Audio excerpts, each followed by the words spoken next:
Baik, Assalamualaikum warahmatullahi wabarakatuh. Baiklah, jadi pada pertemuan kedua ini kita akan membahas ini.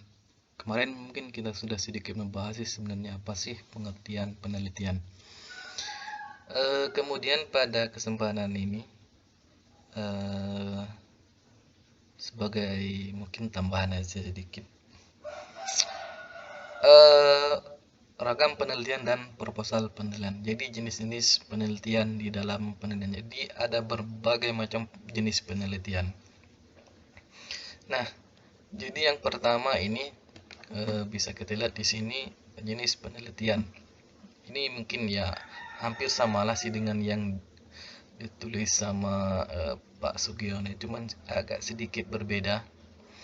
Nah, ini coba kita lihat berdasarkan tujuan atau purpose-nya, ada penelitian murni, terapan, dan kemudian ada penelitian R&D. Nah, ini. Kalau penelitian murni ya penelitian benar-benar penelitian. Contoh ya penelitian yang basic lah begitu. Jadi misalnya meneliti misalnya berapa lama misalnya kalau kita pertumbuhan kecambah dalam 1 minggu. Nah, ini yang murni, yang biasa-biasa aja, yang nah, kemudian ada penelitian terapan. Nah, jadi kalau penelitian terapan ini yaitu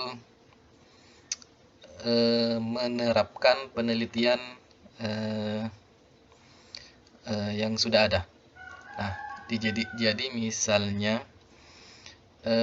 penelitian yang sudah ditemukan, kemudian diuji, kemudian diterapkan lagi misalnya ke berbagai tempat. Nah, ini penelitian terapan. Jadi dia langsung fokus ke uji cobanya. Nah, itu seperti itu. Nah, kemudian ada R&D. Nah, kalau R&D adalah pengembangan, research and development, nama juga research and development.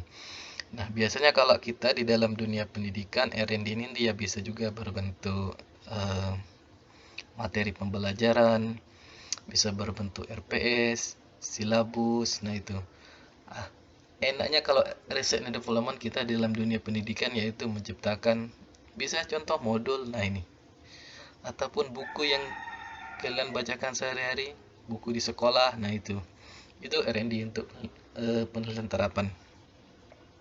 Kemudian ada penelitian berdasarkan tingkat eksplanasi. Nah, penjelasannya ada deskriptif, komparatif, dan asosiatif. Nah, kalau deskriptif itu ya cuma menjelaskan suatu variabel. Nah, apalagi variabelnya? Variabel contoh misalnya pengaruh. Nah, pengaruh misalnya single parent terhadap motivasi dan prestasi belajar siswa. Nah, berarti itu aja, cuma menjelaskan pengaruhnya aja. Nah, kemudian kalau komparatifnya membandingkan antara variabel. Kalau tadi cuma menjelaskan secara deskripsi pengaruh misalnya single parent, kemudian dibandingkan. Misalnya nanti pengaruh single parent kemudian dengan yang masih lengkap. Berarti orang tua yang masih lengkap. Pengaruhnya apa antara kedua itu? Bisa juga pengaruh pendidikan misalnya di daerah yang terpencil, di daerah pegunungan dengan di daerah yang misalnya di pinggir masjid. Nah, bisa aja seperti itu. Ataupun jadi dibandingkan pengaruh antara kedua tempat itu bagaimana, pengaruh antara kedua variabel itu bagaimana. Nah, kemudian kalau asosiatif ya hubungan. Misalnya prestasi belajar dengan motivasi belajar di masa pandemi. Itu hubungan itu bagaimana? Hubungannya keduanya itu. Apakah nanti hubungannya berbanding lurus atau bisa juga hubungannya saling bertolak? Nah, itu tidak ada hubungan sama sekali. Nah, itu untuk penelitian asosiatif. Kemudian desainnya. Nah, desain ada eksperimental. Nah, eksperimental kan desain biasanya yang sering kalian gunakan yaitu pre-test dan post-test. Nah, itu. Ini paling sering digunakan kalau eksperimental untuk desainnya. Kemudian non eksperimental. Nah, nggak ada nggak ada pretest, nggak ada post test. Nah itu. Nah tapi biasanya kalau non eksperimental banyak digunakan untuk penelitian kualitatif. Nah seperti itu. Nah ini eksperimental, mungkin nanti bakal kita bahas ini lebih jauh tentang penelitian, desain penelitian eksperimental. Nah kemudian yang berdasarkan tempat jenis penelitian, ada library research, ada penelitian di perpustakaan ada. Jadi orang cuma meneliti, mencari misalnya permasalahan semuanya di perpus, jadi sumbernya di perpustakaan. Kemudian ada field research, penelitian di lapangan, ya berarti terjun ke lapangan dia. Nah, semua dilakukan. Nah, misalnya kalau penelitian lapangan ini orangnya langsung terjun ke lapangan. Misalnya penelitian masalah misalnya apa? Penelitian tentang misalnya sejarah. Nah, itu. Misalnya asal muasal, bagaimana ini bisa terjadi, kapan terjadi. Nah, semuanya itu field research biasanya. Kemudian ada laboratory research. Ya berarti di laboratorium. Nah biasanya ini orang penelitian yang bersifat misalnya penelitian tentang kimia atau biologi. Nah itu biasanya dilakukan di laboratory research. Kenapa di laboratory? Karena mungkin ada berbagai zat berbahaya yang tidak boleh misalnya nanti kalau ikut berbahaya. Nah ini biasanya laboratory research, maka digunakan laboratorium. Nah, ini yang paling penting nih. Kemudian berdasarkan analisa data. Nah, cara menganalisanya ada penelitian kuantitatif, kemudian ada penelitian kualitatif. Antara dua ini. Nah, orang sering umumnya menggunakan ini untuk menganalisa datanya. Antara kuantitatif dan kualitatif. Ini penelitiannya kuanti atau kuali? Nah, itu. Biasanya itu yang sering ditanyakan. Nah, tentu saja kalau analisa datanya kuantitatif biasanya survei atau eksperimen ini tadi. Nah, ini. Kalau desainnya eksperimen pasti penelitiannya kuantitatif. Nah, ada juga gabungan kuantitatif sama kualitatif, itu gabungan ada. Nah, kemudian ada kualitatif biasanya case study, expose faktor penelitian. Nah, itu untuk kualitatif. Studi kasus, case study ini studi kasus. Itu tentang penelitian. Nah, itulah sebenarnya berbagai macam jenis penelitian. Nah, kalau kita di dunia pendidikan ya biasanya yang sering digunakan ya ini penelitian R&D juga pernah, kemudian survei, eksperimen, kemudian laboratory research bisa juga. Nah, kalau laboratory kita ke dunia pendidikan mungkin ya agak nggak termasuk eksperimental. Nah ini eksperimental. Kemudian secara ini orang sering menggunakan tingkat komparatif dan asosiatif ini. Nah, nanti ini ada nanti kita jelaskan. Kemudian apa lagi? Nah, ini R&D ini jarang sekali dibuat karena ini agak panjang, karena butuh misalnya untuk mengetes buku yang kita gunakan juga butuh paling enggak ya 1 semester. Nah itu. Nah, oke, nah itu berbagai macam ragam jenis penelitian. Oke, nah ini kita fokus ke sini, penelitian kuantitatif. Mungkin ini akan dibahas nanti pada kelompok selanjutnya. Nah, quantitative research means testing. Nah, ini aja testing objective theories by examining the relationship among variables.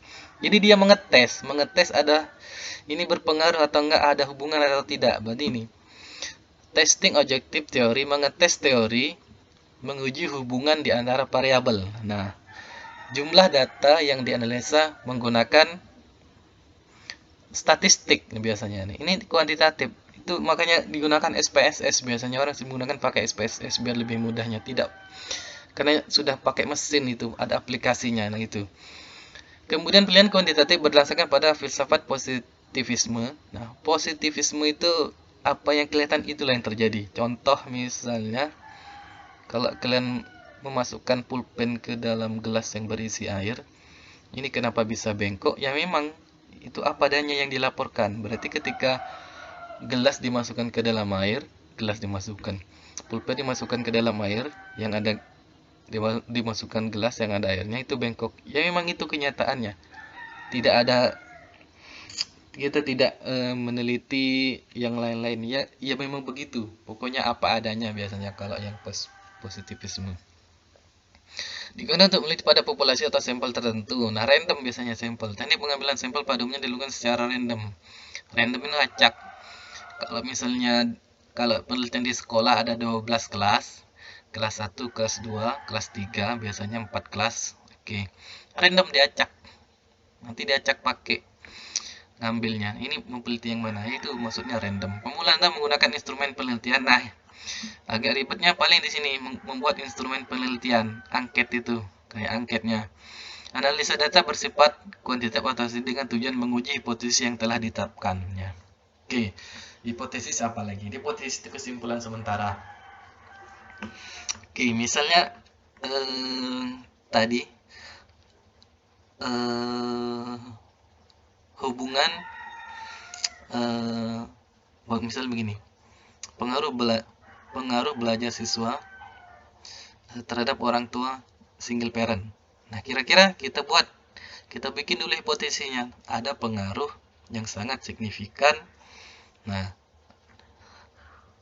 terhadap anak single parent di dalam prestasi akademiknya. Nah, itu hipotesis kita. Nah, tapi belum diuji. Kita cuma menguji. Benar nggak sih ini? Nanti diuji secara langsung menggunakan instrumen. Itu maksudnya. Nah, contoh penelitian kuantitatif ini ada penelitian survei. Mungkin sering kalian melakukan survei atau menerima survei ini biasanya menggunakan angket. Nah, kemudian ada penelitian eksperimen. Penelitian ini eksperimen.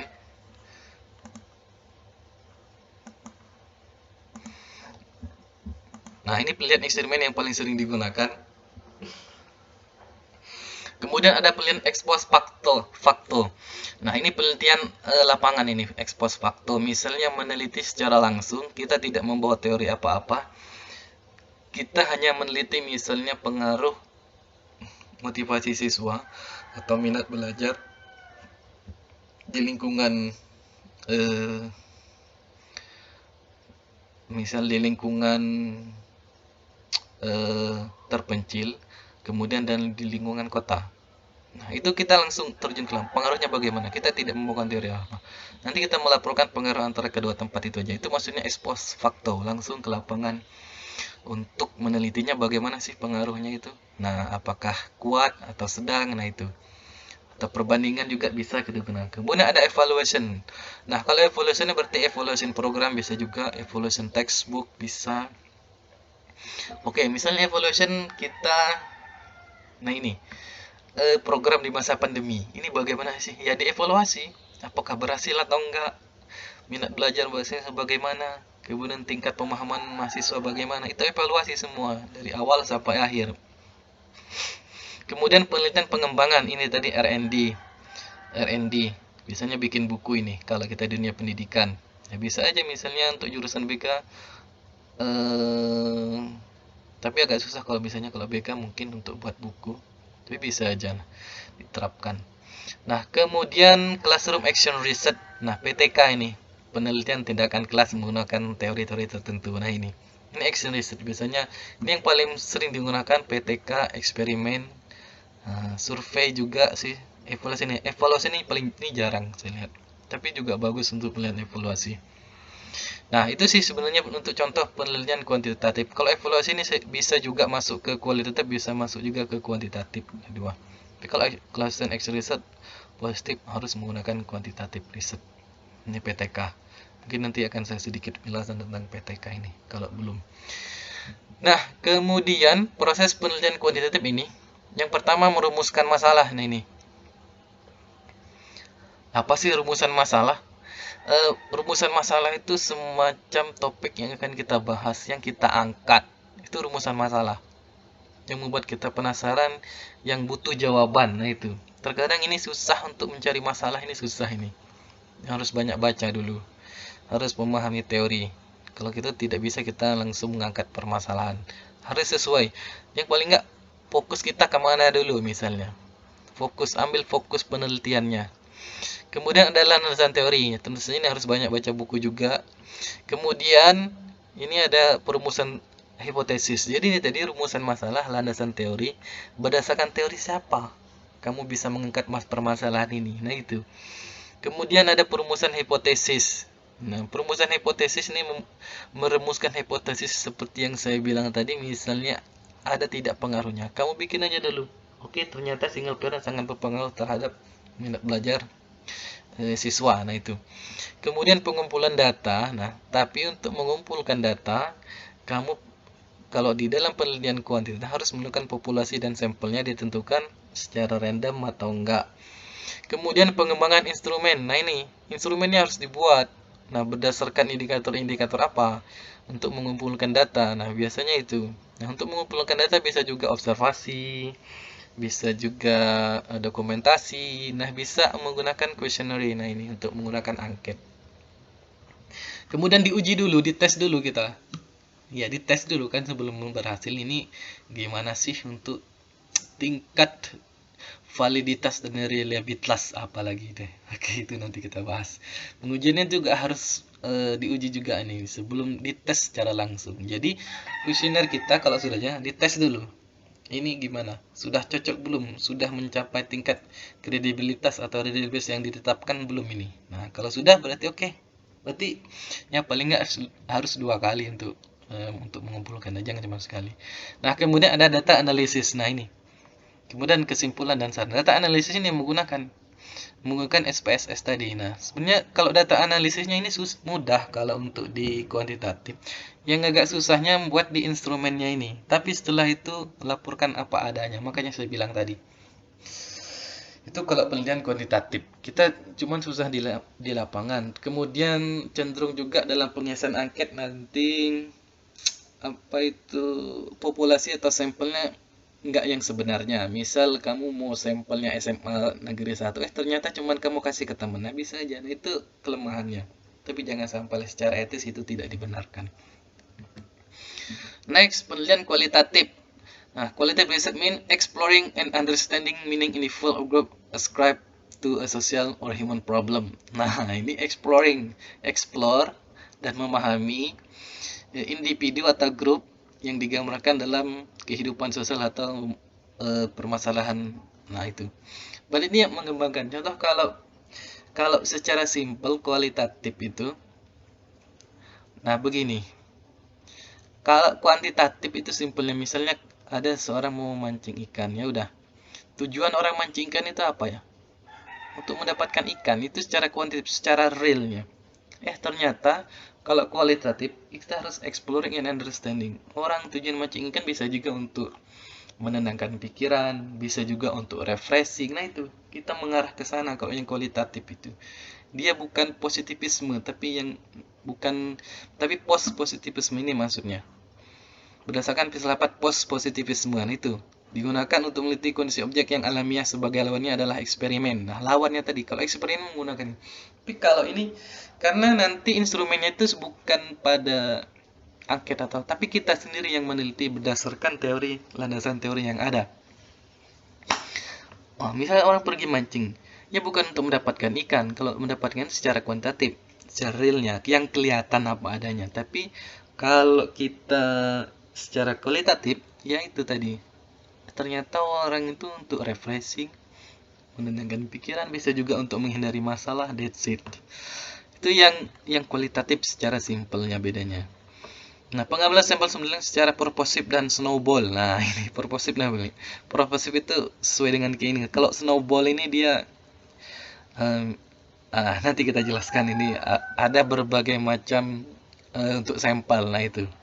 Ada snowball, ada purposive, kemudian ada random.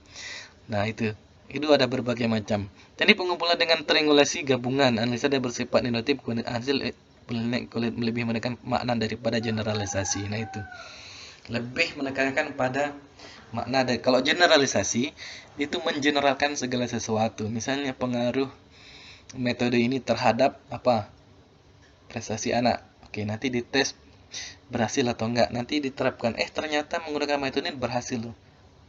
Enggak di situ, tidak mengeneralkan, lebih kepada prosesnya kalau yang kualitatif. Nah itu. Next, ini contoh etnografi. Nah ini sebenarnya nggak masuk ke ranah pendidikan. Yang masuk ini paling cuman ini, yang case tadi sama ini hampir sama. Orang sering mengatakan kalau penelitian kulit itu naturalistik, penelitian natural, secara natural yang alamiah. Paling yang sering kita ngomongin case tadi aja lah kalau kita yang ini. Nah etnografi belajar tentang sekelompok budaya tertentu secara alami. Kita mungkin tidak belajar tentang budaya. Nah itu etnografi.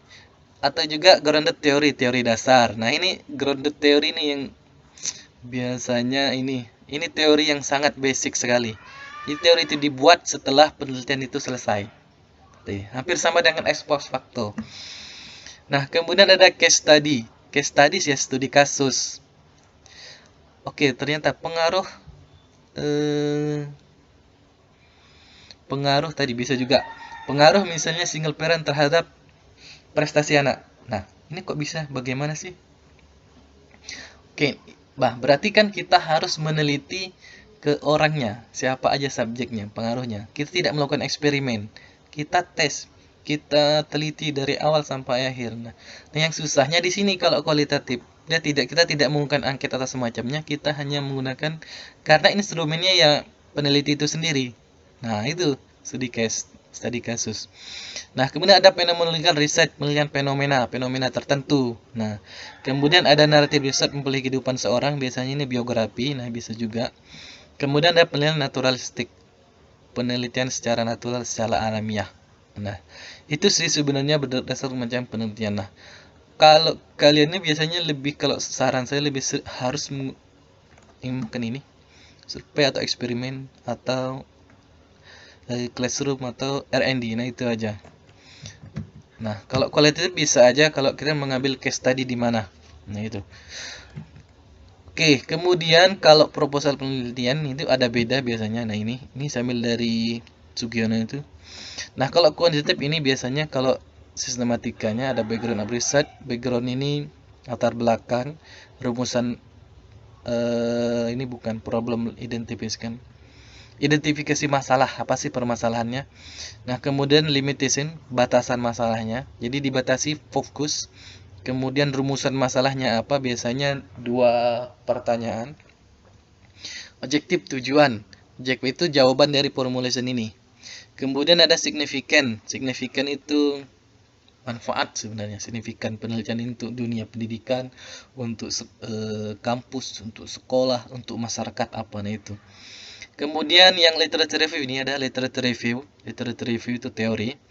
Conceptual framework, jalan pikirannya bagaimana penelitiannya. Previous study bisa juga kita gunakan. Previous study itu penelitian orang sebelumnya. Kemudian ada hipotesis. Nah, ini di sini agak sulit. Hipotesisnya harus kita lengkapi di sini. Harus dirumuskan dulu.